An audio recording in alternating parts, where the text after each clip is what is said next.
Bang. Baik teman-teman wartawan, selamat siang. Hari ini kita hadir sebagai penerima kuasa dari Delo Payumara, mantan pengacara Baradae. Kita menghadiri sidang perdana perihal gugatan yang diajukan oleh Delo Payumara sebagai prinsipal kami dan Pak Burhanuddin yang waktu itu bersama Pak Diolipa sebagai penerima kuasa dari Baradae. Yang namanya kita gugat sah, karena kan barang siapa yang merasa dirugikan berhak mengajukan tuntutan hukum di muka peradilan yang sah. Nah, yang mau kami sampaikan dalam gugatan ini adalah pertama, profesi advokat itu profesi yang mulia, profesi mulia. Oleh karena itu, dia sejajar dengan penegak hukum lain seperti polisi, jaksa, dan hakim. Orang tidak boleh kemudian mempermainkan profesi ini hanya karena ada kepentingan yang sedang diagendakan. Kita bahasakan demikian. Kan menjadi pertanyaan, orang diberi kuasa, sedang mengerjakannya, sangat aktif melakukan usaha-usaha pendampingan dan memberikan nasihat hukum, bantuan hukum, di tengah jalan diputus. Kalau kita periksa di dalam undang-undang kan jelas hubungan hukum antara pemberi kuasa, prinsipal kami ini dengan dengan klien kami, Pak Diolipa, itu kan sifatnya rahasia. Harusnya yang bisa aktif berkomunikasi itu adalah pemberi kuasa Baradae dan Pak Burhanuddin dan Pak Diolipa. Tapi kemudian menjadi aneh karena tiba-tiba ada pernyataan pencabutan kuasa. Kita sangat yakin bahwa ini bukan niat dari Baradae. Kita sangat yakin.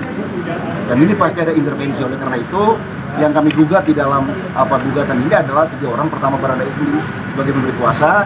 Yang kedua, pengacara yang menggantikan klien kami. Dan yang ketiga yang kita gugat juga Kapolri. Kapolri Ceki Bareskrim. Nah, kenapa kemudian tiga pihak ini yang masuk dalam gugatan kita? Karena 3 pihak ini menurut kita telah melakukan gugatan yang melawan hukum. Melawan hukumnya di mana? Melawan hukumnya ini penting supaya kemudian rakyat tahu bahwa kami para advokat itu dilindungi oleh kode etik yang pertama, yang kedua oleh undang-undang. Di dalam undang-undang hukum perdata itu jelas yang namanya orang diberi kuasa lisan dan tertulis. Kemudian kalaupun dicabut harus disertai dengan alasan. Nah, yang jadi pertanyaan bagi klien kami adalah ketika kuasanya dicabut, tidak ada alasan yang disampaikan. Artinya apa? Orang dirugikan.